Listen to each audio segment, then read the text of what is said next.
Welcome to the MindTickle webinar again. This is Revenue Enablement First Principles, the skill mandate for customer-facing teams.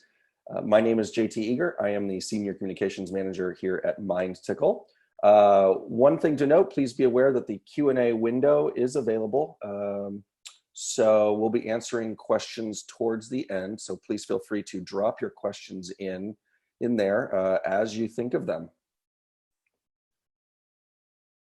All right, before we get started, we wanted to call your attention to some links that you'll see in the slides, and we will be dropping them into the chat as well.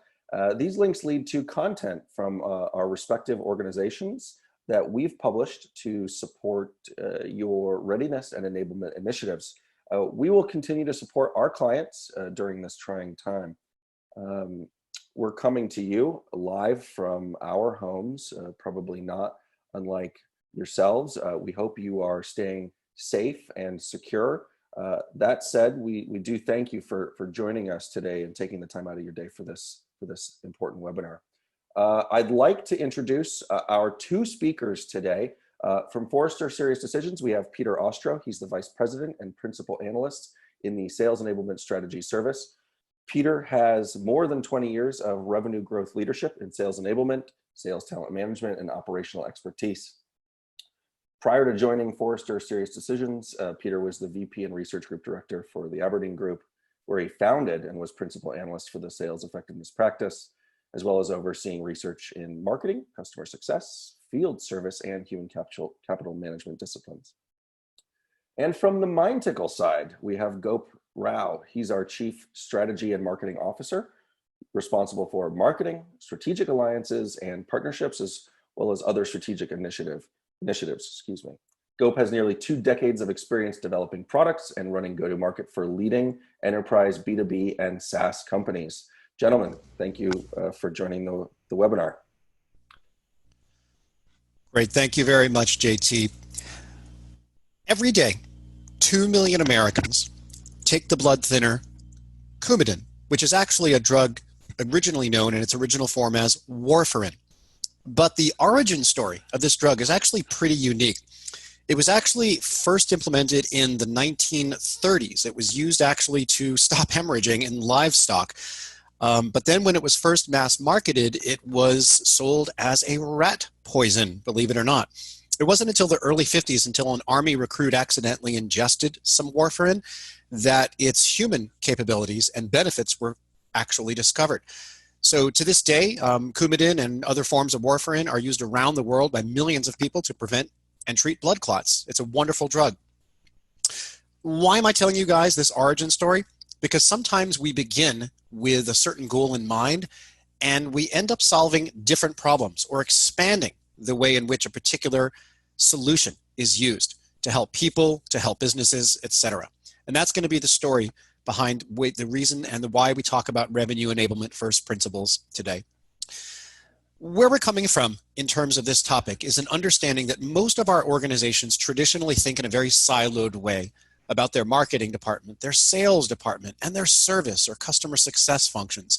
And even when it comes to renewing customers in month 11.5 or whatever it might be, we typically see those as very independent sets of interactions. We hand folks off from marketing to sales to customer success. But guess what? Customers don't really care about our organizational needs. They don't care what our titles are. They just want their stuff. They just want their service. And so what we're discovering in the marketplace is that sales enablement has made a lot of progress in terms of identifying the best ways to take care of customers and to empower and enable great sales reps to do so.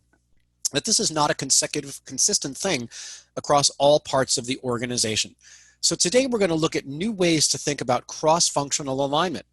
Leaders from marketing, sales, product, customer success, to figure out what our customer interactions look like, who in our organization needs to be enabled to support them, and what we mean by this entire revenue enablement construct. And we also have an extra walk away with point for today because we are in a very unique time in our business and personal lives. There is a new normal that we all have to think about right now. And both Gop and I will put many of our thoughts in that context for today. Let's start with some findings from our research here at Serious Decisions. In our annual buying study, we ask a lot of questions of buyers to just figure out how they buy and why they buy and who they buy from. One of the things that we've discovered is there's a lot of different people that buyers interact with. A lot of folks from the OEM or the supplier organization, sometimes from partner organizations. And in fact, our research shows that the average B2B buyer interacts with as many as 9 different roles from the provider organization or the selling organization and its partner ecosystem before they even make the purchase. But when we think about this through our lens, which is enablement, guess what? Maybe only half of these roles are actually enabled. By that I mean, of course, our sales reps, our solution specialists, maybe sometimes our resellers, our distributors, and channel partners are enabled, but there's a lot of other roles here that buyers interact with that don't get enabled. They're not properly prepared or readied to have those seller-buyer interactions. That, my friends, is causing a problem.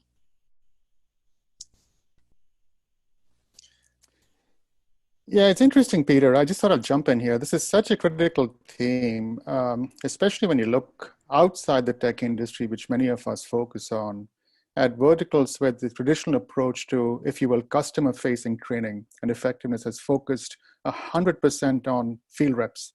This, even while I think the number of folks involved in selling alongside that seller has only increased. I mean, take pharma, for example. It's an industry I've spent a good deal of time with. Today, a typical pharma rep gets maybe 9, 11 minutes with a prescriber or a managed care buyer. And it's probably using 6, 7, 8 of those minutes to dial in a friend, right? Either it's that medical scientific liaison or the technical expert who's presenting clinical data, either in person or over FaceTime. And then a world away, you take a stocking rep for a tier 2 food and beverage distributor or manufacturer, and he or she has to work equally with product, with merchandising, with graphics departments, all to keep or to increase that share of wallet. And I think what you're pointing out to is such a powerful point early on in this presentation is that the selling experience, doesn't start or begin with that email signature or the business card that says sales executive or account representative. Everyone in the market today is in the business of revenue. I think that's a really important takeaway for me personally from this slide. If you'd like to advance the next slide. Back to you, Peter. Great, thanks, Gop. So we all, of course, are here because we talk about sales enablement. It's what we do. Everybody has their own definition. Serious Decisions, it's this, that sales enablement is the core function responsible for ensuring that reps are great at their jobs, that they have the skills, knowledge, and process competencies to make sure every one of their interactions with their buyers or customers is a great one. So if we want to think about what sales enablement is versus revenue enablement, it's a really easy distinction. It's literally just changing a couple of words in that definition to say the goal of revenue enablement is to make sure that everybody who faces our customers and buyers is great at their job, that they have the skills, knowledge, and process competencies to make every buyer interaction, customer interaction, a great one. Now, this is especially key right now. None of us really know where this economy is going to go, but what we do know is that every customer relationship is precious. So our roles are changing. Inside reps are still inside, but they're inside their homes instead of inside the sales floor.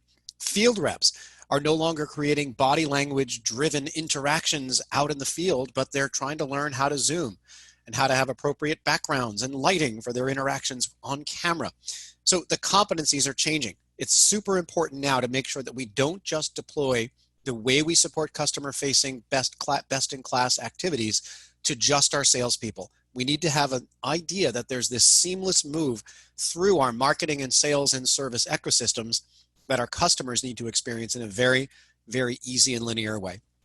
So when we talk about this whole revenue enablement thing, is this just some sort of a construct that we as an analyst organization have invented? Absolutely not. It actually comes from experience. We have been hearing about this kind of phenomenon for quite a while, probably 18 months or more, from our customers. And what we've noticed out there is there are 3 different types of scenarios that revenue enablement tends to live in. Enable, rinse, repeat, relay race, and if we build it, they will come. So what do we mean by these? Enable, rinse, and repeat is kind of the lazy man's approach. It's where sales enablement's doing a really good job, so we just dump a lot of other personas into sales enablement.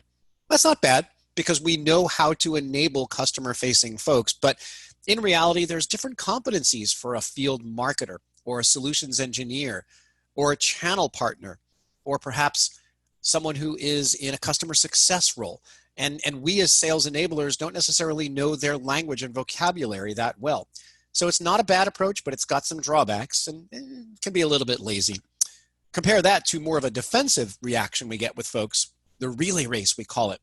This is where folks say, oh, no. We've got our silos really, really well defined. And as soon as someone moves from marketing to sales, we've got a great handoff. See, if I go back, there's that little handoff right there. But here's the deal. Handing them off from silo to silo to silo isn't bad because you've got specialized skills and knowledge. But this isn't really the best thing, is it, for a customer journey? One in which the customer has a seamless experience. And of course, we all know that the customer's journey is not linear. People sometimes move up the funnel as well as down the funnel, depending on their unique buying needs. So if we've got the lazy and the defensive, the final one, if we build it, they will come. I kind of think of that one as kind of a passive-aggressive approach to sales, to revenue enablement. This is where folks are like, oh, no, we build tons of great content for our sellers and our marketers and our customer success folks. But if they don't use the stuff we make for them, that's on them.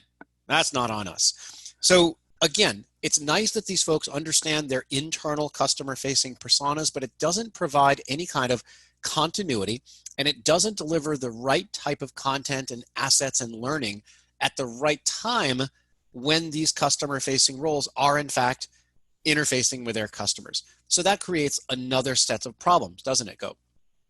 It does. And, it's very tempting, picking on that first picture on your previous slide, Peter, to cry bye here because I'm not very good at the relay. And baseball just isn't cricket, is it? But I guess the larger point is, your observations hit really close to home for me, especially given the amount of time, like many of our colleagues, the time we've spent in tech, where so much of our focus continues to be on sales and sales enablement. And I see this all the time initially as an outcome of the way the revenue go-to-market gets built. In that initial startup phase, it's the founders, it's that first generation of product managers, it's that lone veteran VP of sales that are handling all customer-facing action. And so enablement in general tends to be a bit of a luxury. Then you get a few more reps that come in, and they've kind of got that pulse of the customer and the market. But then that great chasm, I think, of non-revenue enablement starts opening up. The points you're making here so strongly. You start bringing in those SCs and the first generation of PS people and CSMs, and suddenly all hell breaks loose. And the irony is we would never not centralize AR or AP or facilities or HR, but somehow we're okay letting each of these GTM teams figure out enablement for themselves. And the result, I think, is exactly that: poor customer sat at best, misalignment, customer churn at worst.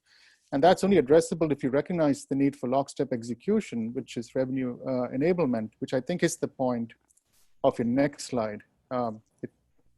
It is. And when you talk about it through the lens of the center of excellence, that makes a lot of sense. So we look at this through the lens of sort of interactions. We've got lots and lots of established models and frameworks here at Sirius, and even we're kind of guilty of it because this is our aligned buyer's journey. Most companies are pretty good at the top line, understanding how customers need to be thought of as they move from education to solution to the selection components of their journey. And most companies are pretty good at mapping the sales stages to it. Other companies realize that there's a post-signature event where we need to think about the same sort of customer movement and how we as providers help them move through their journey as well. Our belief is that you need to link these two things together and support the idea of revenue engine optimization, making sure that you are optimizing and fine-tuning how your company goes to market and drives its own revenue. There's two lenses that we use to try to understand this. The first lens is something that we've had out in the market for quite a while now, probably since early 2019, and that's the idea of revenue operations. This is where we create a shared view of the customer.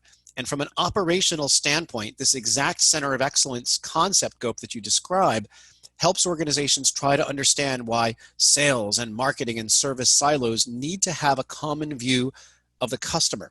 Well, the adjunct to that is a common view of the interactions, and that's what we mean by revenue enablement.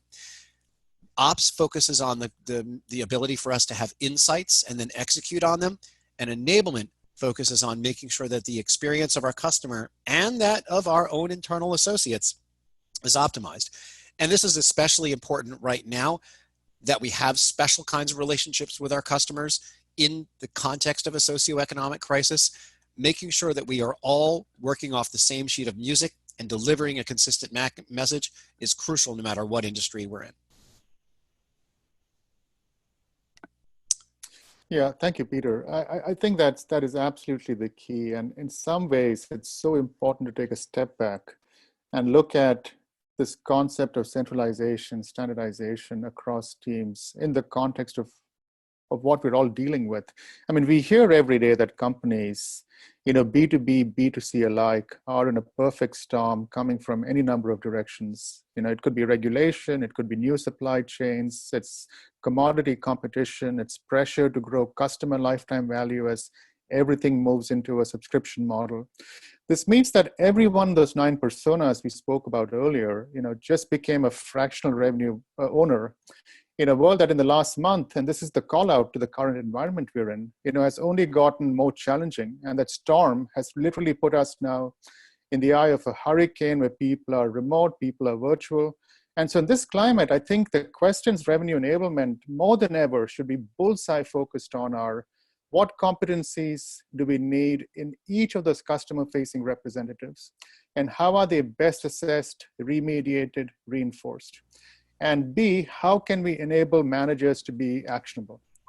Instead, what we find is enablement is happening in silos. It's focused on the automation of sales process, or customer management process, or content management, or quoting and forecasting. And so as an enablement resource, the complaints you focus on therefore also become extremely tactical. For example, our messaging pitch keeps evolving, and I don't know if my reps or CSMs are saying the same thing. Or my professional services and CS managers complain that they don't have skills, materials, or coaching bandwidth to address competency gaps. And so the point of this slide, I think, is really about, challenging our audience today, and even us as a solutions provider, to think differently about how we equip every critical link to the customer. Be it a company leader like a CRO, an RVP of CS or PS, a field marketing manager, a field rep, a CSM, a technical support person.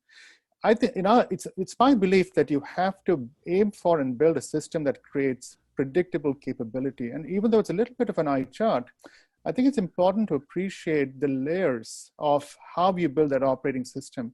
Now at MindTickle, somewhat parochial, we call the system readiness. But saying that a readiness-driven approach is a key lever to revenue enablement, Peter, is just sort of partly my saying tomato to your tomato. I think we can both agree that an end-to-end business system that enables every customer-facing team or seller or representative with role-specific training, customer-ready skills, in-field coaching is a good idea and much overdue. And I'll just make one more point before we move on here, which is that look, it's ultimately about the outcomes for people whose purpose it should be to enable their teams to be on message and on task the first time and every time. It doesn't matter if you're interacting with that buyer at the start of their buying journey or when they're well down the path as an existing customer. It's about equally enabling your new hires with effective onboarding and ongoing learning. And for managers, it's about continuous evaluation and alignment, which makes, and this is the point I think about technology, technical integration, process integration of the widest variety becomes really key, because no two people are the same. They don't come out of the same system sounding and speaking the same way. And so you have to engage them, you have to immerse them in the consumption, the interaction has to be where they are in the flow of work, whether it's through micro-learning or gamification, simulation, smart reinforcement, two-way interactions and feedback loops. I think all of those things become really, really key in terms of the experience you create. And of course, it's not just me saying this. I think, as we'll see on the next slide, your data shows this very clearly as well. So back to you. We are seeing this. We've got some brand new results from our literally 2020 revenue enablement study. Spreadsheets are still hot to the touch on my desktop. But when we ask folks the basic question, does your company spread these resources and this idea about revenue enablement across multiple customer-facing roles, as you guys can see here, the results are pretty overwhelming. The vast majority of companies say that we are all or mostly in on this idea. So for you folks who are joining us today who are not, yeah, you've probably got some catch up to do, but what we'll do today is show you the revenue enablement framework that will explain exactly what this means in a little bit more context. Another piece of data here comes from just my own search through my own network, which I've been doing since the close of Serious Decisions Summit 2019. And since May of last year through last month, we actually see that revenue enablement jobs are up dramatically both here and abroad.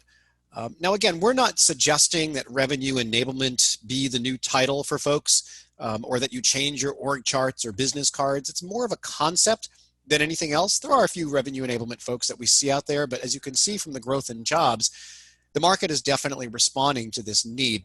Now, full disclosure, the April numbers have dipped because folks are pulling down their jobs from LinkedIn and other sources. That's a temporary situation, but we kind of get that. Gop, I know you had one more comment before we got into the framework. I just wanted to remind folks that we do have the Q&A panel open. We see some coming in, and we'll get to those after we do the framework. Yeah, thank you, Peter. The only thing I'll add is I love the data you present. So the first thing this slide compelled me to do was log into LinkedIn and pull up some of those job descriptions. And it's uncanny, obviously. Why, are you looking for work? I want another title. That's the key. That's always a fun way to spend a few minutes.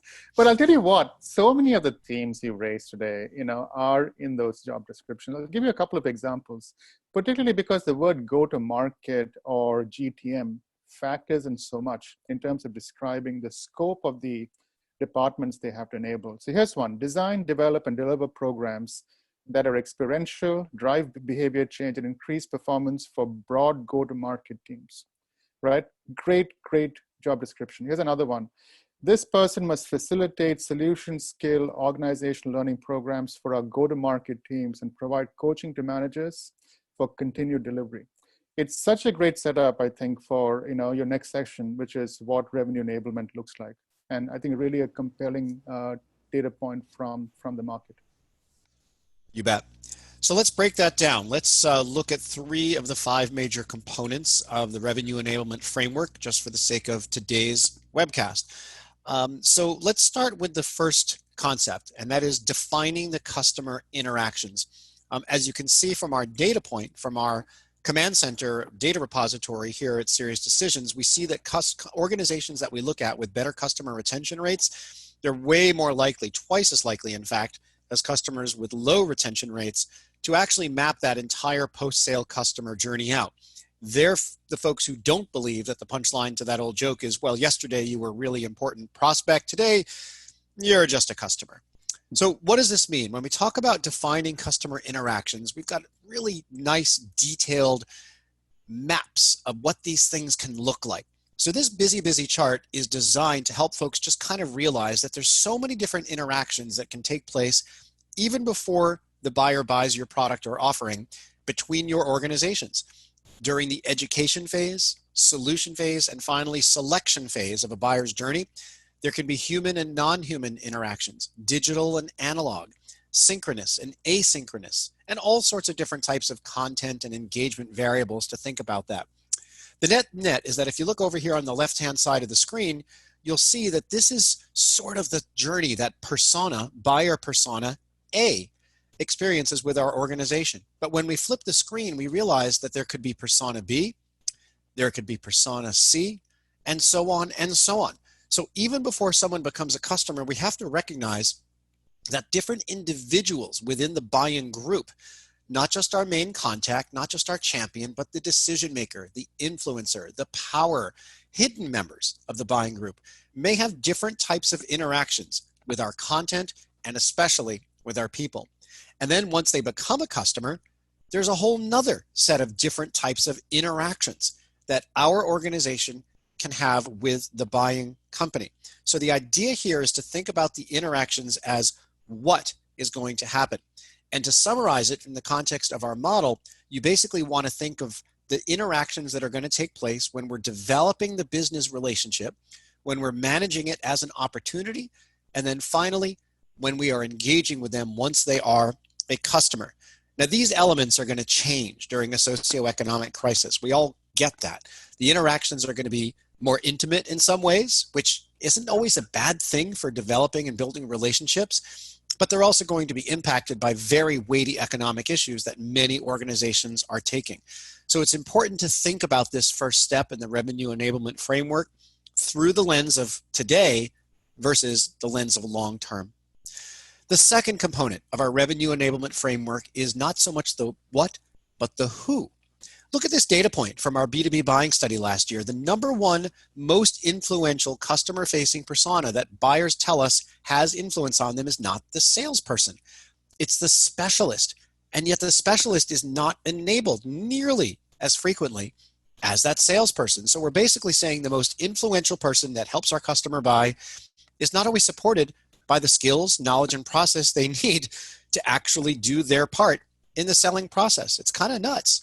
So let's think about that combined buyer's journey plus customer life cycle equals the entire customer experience. And if we think about that earlier slide, we have the education, solution, selection phases of the buyer's journey.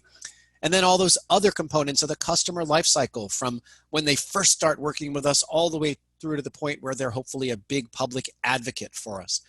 Think about the different personas who are going to interact with our buyers and customers and all the different phases of their journey and their life cycle and their overall experience where these interactions could take place between human beings. Again, more important than ever to be thinking about all these possibilities, because if we're going to enable any one of these sample 7 personas to interact with our customer during any one of these 7 selected randomly chosen phases, we need to make sure that they are properly supported to do so. So the second component of identifying all internal customer-facing personas is supported by 2 major thoughts that you have to have. Number one, make sure that everybody agrees across all of your functions. We call it interlock here, or alignment between marketing, products, sales, customer success, and partners as well, to make sure that we, our direct and indirect sales forces and customers' touch forces are always in sync with one another about how we're describing what we are, how we can help, and especially during interesting times like these, what it means for them short and long term. The next third stage of our revenue enablement framework is all about the competencies. So we talked about the what in revenue enablement, and we talked about the who. Now it's the how. Another data point from our B2B buying study. When we asked B2B buyers, who did you meet with and how often during the process of making your purchase? Sales rep came in first, great. But in second place on that long list of 9 was actually the customer service rep. But again, I'm asking you guys this question. Do you empower your customer success folks who may in fact be participating in a sales process with all the enablement that they need so that they can contribute positively to that process and potentially not drag it down because they just simply haven't been enabled, trained, educated, and supported to do so? So we talk about this through the lens of competencies. Competencies represent the skills, knowledge, and process that I need to have to do my job wonderfully. Those competencies should be defined as those that I need to get my job, those that I need to get out of onboarding and into the field and touching customers, and those that I need to be so good at my job that you're thinking of me not just as a high performer, but as a high potential, someone who can mentor and coach others and potentially move up to a management role. So we have a way of helping organizations work through this, what does good look like for each job. This is the sales version, but it can be extended to customer success, partners, solutions overlays, and all these other personas who interact, as we know now, with our buyers.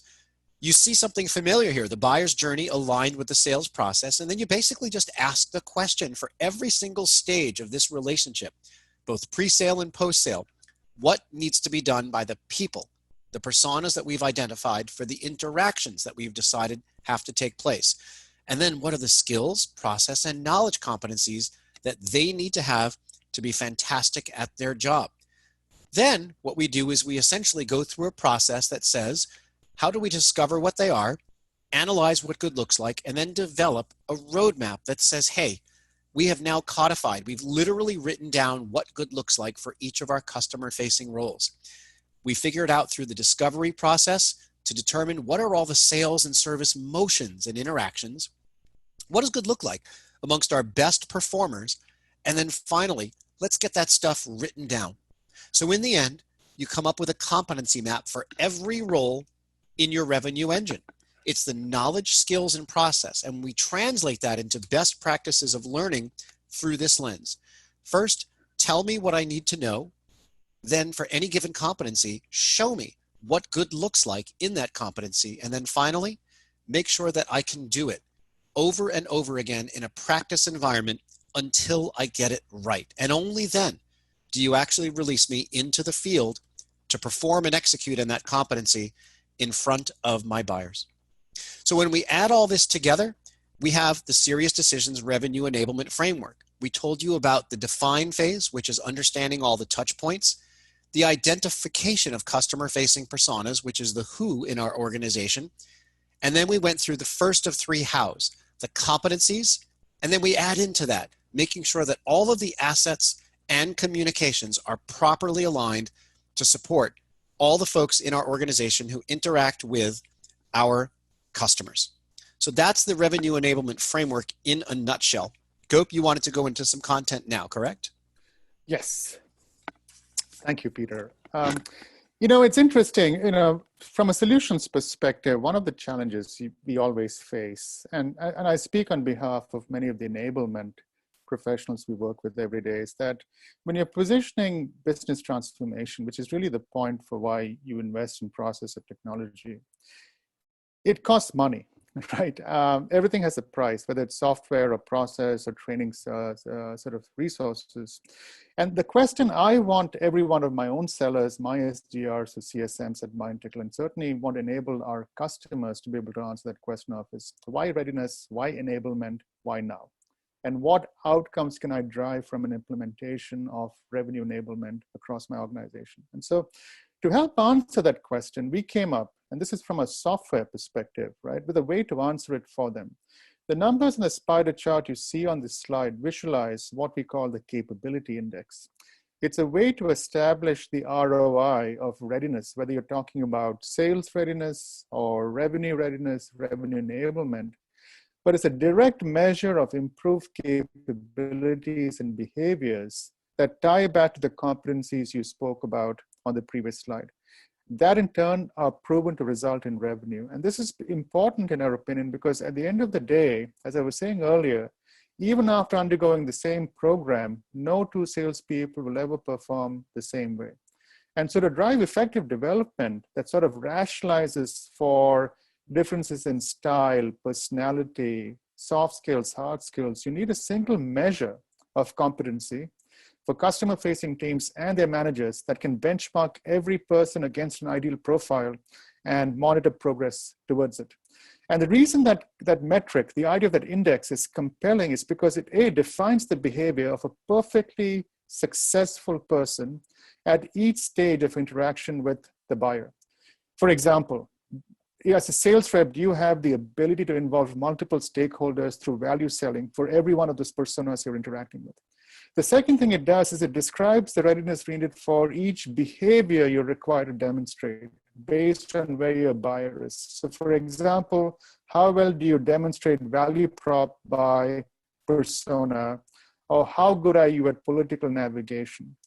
The third thing it does is because it's a composite index made up of what you know, what you show, and what you do to speak back to your framework, it's mapping and weighing those readiness objectives across those core competencies. And finally, it aligns that framework to initiatives, be it onboarding or new messaging or new product launch.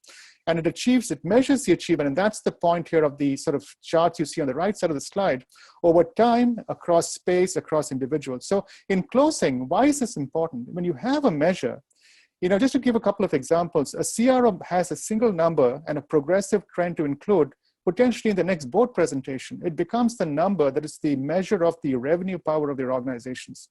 A sales enablement person can objectively plan and implement their initiatives, monitor progress, and drive accountability. And that starts driving a very different conversation around enablement, investments in tools and technologies, because for the first time, you have a magic number to call your own that is a measure of your revenue enablement success. So that, it's a point I feel fairly passionately about, Because I think in the end, it's all about measurement and tying to real revenue outcomes that defines success in a relatively new area, such as enablement, be it for sales or revenue. Thank you, Peter. And so now the question is, what I've just presented is potentially a holy grail for a lot of companies who are just getting started on the journey. What can they do to get going? And I wanted to sort of just provide a very simple 3-step process that I regularly advise companies to think about in terms of how they get going. I think the first thing is start with the end goal in mind. And think about the key competencies you want to develop for your employees. Identify the knowledge and skill gaps you want to close with knowledge, with skills, with assets, with content. This not only helps justify the program, it gets you buy-in, it allows you to focus on shared priorities and results. The second point is to approach this as a transformation requiring some change management. That's where, again, I would say, once you know the gaps, prioritize those gaps that impact your business over time, and then align them with the resources you have available to address them. More often than not, we are talking to companies, large and small, where enablement is an army of one, maybe an army of two. And so you think big, but you start small. Ideally, you're building your program around some of these prioritized initiatives, and you're engaging with constant feedback from the field, improvements into that program. And so that also helps get buy-in and adoption and engagement over time. And then finally, I think when you deploy with measurement, personalization in mind, your selection of tool also becomes important, because now you're looking at cohorts of employees, their roles, maybe competency gaps, and you're aligning programs to match their needs. And at the end of the day, when you put all this together, suddenly you're looking at a bunch of data streams against passive and active engagement. People who are participating, completing, responding to gamification, their certification levels, their peer contribution, their coaching engagement, all of it's coming back into the composite data model. And suddenly this is the holy grail that you were looking for, because now you can approach leadership with data that you can all make better decisions around the next generation of revenue enablement investments. And I think that's really about ups across your revenue teams. And so, just in terms of sort of mapping those to use cases or initiatives, I present some practical elements here for our attendees to consider as they contemplate their own revenue enablement journey, whether they're starting in sales or services or marketing or other teams. Each of the initiatives represented here has the benefit of being a standalone use case with discrete outcomes, while allowing you to sort of identify and implement many base capabilities that will scale to other initiatives over time. And these include elements of learning, upskilling, alignment and communication of employees, as well as in-field monitoring and up-leveling. So I would encourage our attendees today to think about how some of these scenarios align with their view of readiness and enablement. What would be a good quick win for their business, how this aligns with the framework that you've very powerfully illustrated on the presentation today, Peter, and what might be some of the tools that they can use. Maybe some of these are existing tools, some of these are new tools that can be used to address these scenarios. And if you don't mind advancing the slide. And I would say that if you don't mind building out the rest of this slide, I would say, I think these principles and these use cases certainly gain currency in the current climate. What we're hearing is many of the existing questions people have or an onboarding use case become particularly relevant in a world where you may still have some people operating out of offices, some at home, some at remote locations, more and more contents needing to be integrated. In some cases, it's related to how you work from home.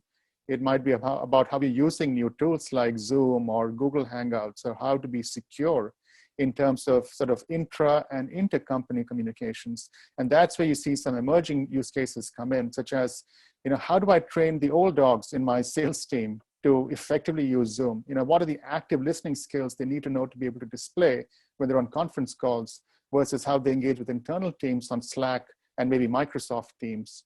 Or I need an effective way to continually work with my product marketing team to get out some of my new information out relative to the COVID-19 crisis, and I'm constantly running into the struggle of them not being able to find it, or not have the most relevant versions of information available. So I think this is again where if you start thinking about these questions less tactically, but in the context of a repeatable sort of framework, it does you a lot of good over time, because I think the reality of the new world is that there will continue to be many of these challenges as we go forward. And that sort of, I think, sets us up for the next slide, which is, this is just a different view of the use cases I presented earlier, so I won't go into the detail here, but I think the reality as we have conversations with a lot of our customers is that they're looking at those initiatives and use cases I mentioned previously, and the word remote and the word virtual is becoming very, very relevant to put in front of the names of those use cases.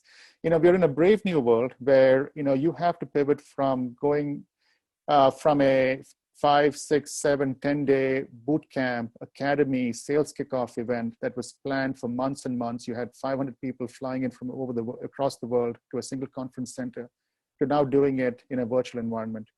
It's not going to be possible to have everyone place shifted, time shifted, sitting and listening to live Zoom presentations for 8 or 9 hours a day. You have to take into account their particular environment, and that's where pre-event, in-event, post-event engagement becomes very, very important. Chopping up content to be more consumable, paired with reinforcement that's spaced, that's over time, that's adaptive, and does it in the context of each person's memory or ability to retain information becomes key. Moving your QBRs from the traditional 2 or 3 day model to more of a virtual model, where perhaps your territory plans are being sent ahead of time through video-based presentations, are being auto-reviewed by a machine based on a rubric that's been set up. And that allows your managers to do one-on-one remediation coaching in terms of gaps that have been identified in the plan. And then you have perhaps that 1 hour all hands with a Google Hangouts or a Zoom. These are the kinds of, I think, innovative, creative ideas that we are now currently starting to collaborate with many of our customers on. And I wanted to sort of throw out here for the audience to sort of think about as well as they work out their own blueprints and approaches going forward. So hopefully that's helpful for the audience as well, if you wouldn't mind moving forward. Great, thank you, Gop.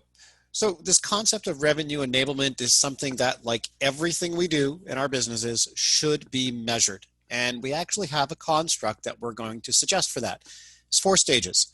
Number 1 is to think about the activity. The goal of no business enterprise should be doing lots and lots of work, running more trainings, building more classware, creating more assets, making more sales calls. These are all good, but they're just activities. So we don't think of this as the end game, but it's an important means to the end to document, for the purposes of budget allocation and prioritization, what we actually are doing from the standpoint of creating learning, development, and other types of support for our enabled personas, all these customer-facing roles.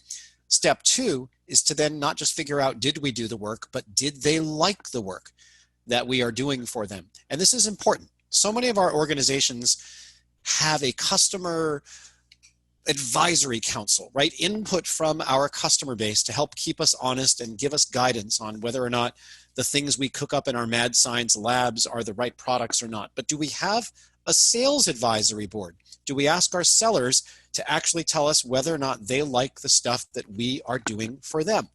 And so therefore, you have to think about all of your enablement efforts, regardless of the audience, through the lens of, did we do the work? Do they like what we're doing for them? And then the next step is, are they using the stuff that we've done for them? Now, again, adoption itself is never a goal. No one ever got promoted or should ever be promoted because they had lots of people use their tool or lots of people paid attention to what they said. Although I guess in the world of Twitter, that can have some influence. But in any case, the idea here is to find out, does the daily fabric of your enabled personas' lives, your sales and service and other folks and partners, more and more use what you did for them? And then the final leg of the stool, did we do the work? Did they like it? Are they using it? Is then impact. What are the results that are happening in our organization? Not so much the lagging indicators like hitting quota that have lots and lots of other impacts on them, but what are the results in terms of rep and other customer-facing role productivity and time savings and changed behavior?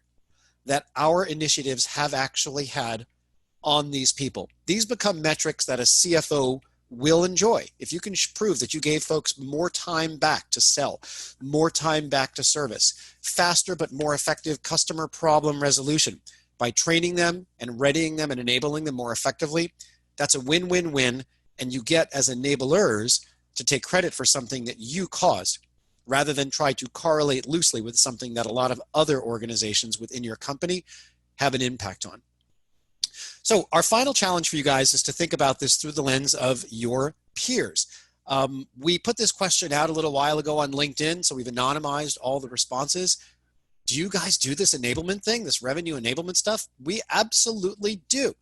A lot of quotes here testify to the fact that regardless of industry, go-to-market strategy, revenue band, companies are starting to do this. Yeah, this is fantastic, Peter. And I just wanted to offer up, even though it may not be deserving of being included on this slide, we take this advice to heart here at MindTickle ourselves. So for example, Jeff, our CRO, and I spend a lot of our time thinking about how does this impact our own go-to-market teams and motions. And, our focus, in line with the advice you've given today, is keep making it practical. For example, ensuring that our enablement keeps people, maybe it's on the phone now. Historically, it was in person. For example, he's maniacal about this to the point where, going back to the previous slide I presented, 80% of our QBR activities now run completely out of our platform, and only 20% is in person, with in-person being focused largely on high-quality coaching interactions or peer-to-peer interactions, which means that we are now focusing on improving our rep satisfaction, their confidence, but we're also making the updates, more in the flow. Over time, we want to make this the case across all of our go-to-market teams. And so while we're not perfect, and it's a journey, I think this internal implementation just demonstrates, the impact it's starting to have in terms of self-confidence ratings from sellers, higher engagement rates, and overall reduction in passive learning and training time. So absolutely, I would say this, on a personal level, very much resonates. Yeah, you bet. So we've got some action items for you guys to think about these 5 components across all of the customer-facing personas that you guys have in your organization. Don't worry about your org charts. Don't worry about your titles and your fiefdoms. We understand why it can be important, but optimizing the customer's experience with your company will bring you a more effective revenue engine. And if all leaders in the organization can at least just agree that this enablement thing is something that makes sense, you can think about defining the interactions, identifying the personas who handle them, and then supporting them with the communications, assets, and especially competencies to make it all work for you. So we opened up with the origin story of warfarin and talked about how sometimes we begin with one item, one drug, and sometimes it can create value in another different way, and sometimes not. In our public discourse, we could talk about that. There's some other stories that are like this. I don't know if you guys know this, but the Frisbee was actually first invented as a weird sort of pie plate about 60, 70 years ago. The origin story of bubble wrap, it was actually a weird form of wallpaper. But to get wallpaper off, that was actually the origin story behind Play-Doh. And the Slinky was actually invented to help stabilize naval vessels. So whatever the origin story is within your organization, wherever the enablement function began, let's remember that it's got a different type of future ahead of it, both in the context of the immediate crisis many of us are dealing with, as well as the long-term opportunity to create, as Gop said, this center of excellence that helps support the enablement of all your customer-facing personas. So Gop, I know you wanted to wrap up with just a couple of other ideas, and then we'll try to get some Q&A in with JT.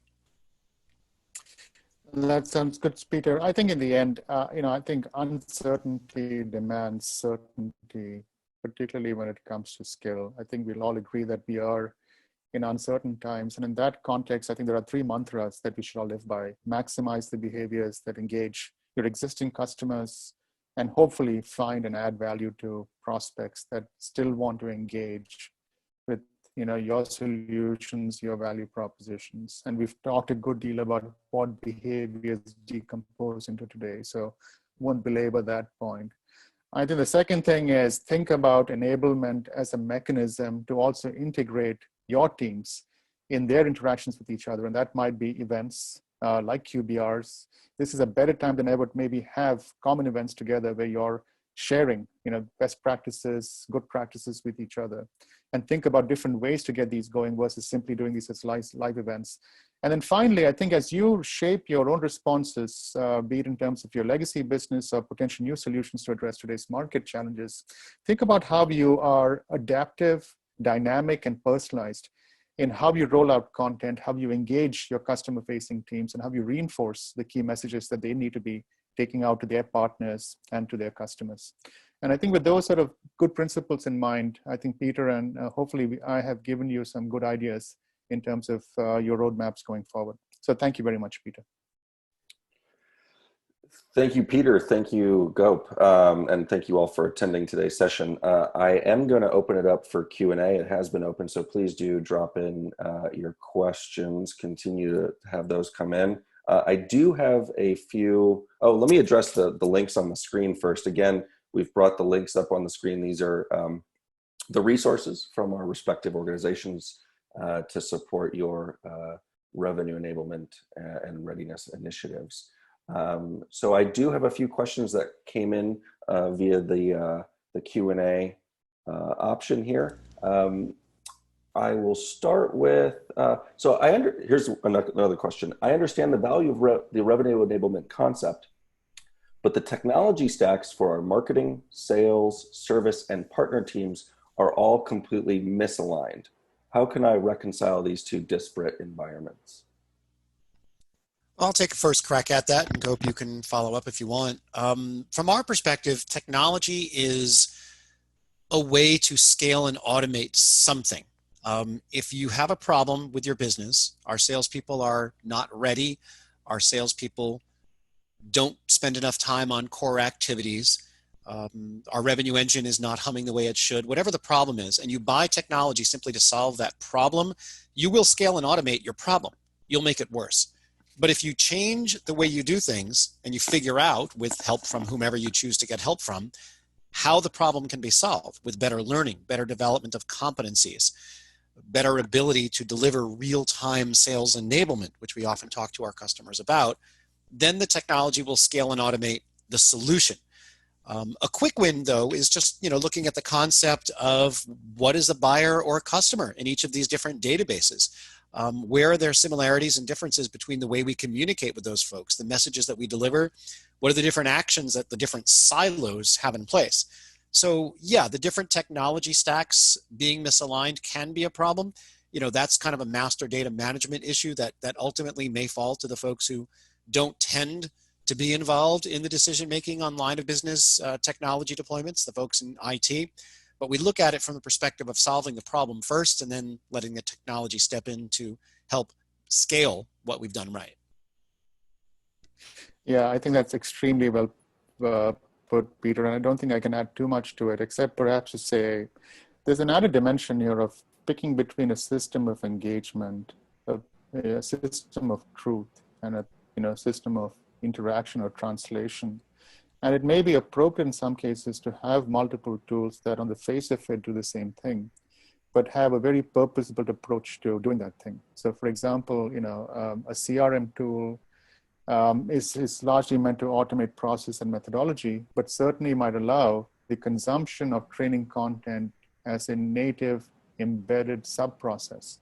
And that can be solved for by integration on the back end versus forcing your sellers to engage with two different interfaces. So we shouldn't confuse, I think, the experience with the underlying capability that's needed to be delivered. And then the second point I'll make is that I think it's ultimately very sort of outcome specific to your point, Peter, is I think starting with the question of what is it that I'm trying to achieve, the business outcome, and then working backwards ultimately to the choice of platform, I think it's a point that many companies do in fact struggle with, because they end up typically calling the vendor first, getting the demonstration, then working backwards from there to connecting it to the outcome that the tool has specified. And I don't think either of that is a very good practice to follow. I think outcome blueprint, maturity assessment, design implementation should be the right way to go about it, whether it's enablement or another solution. So great question. Thank you. JT, back to you. Yeah, we've got time for probably just one more question here, and I wanted to raise this one. It's a pretty good one.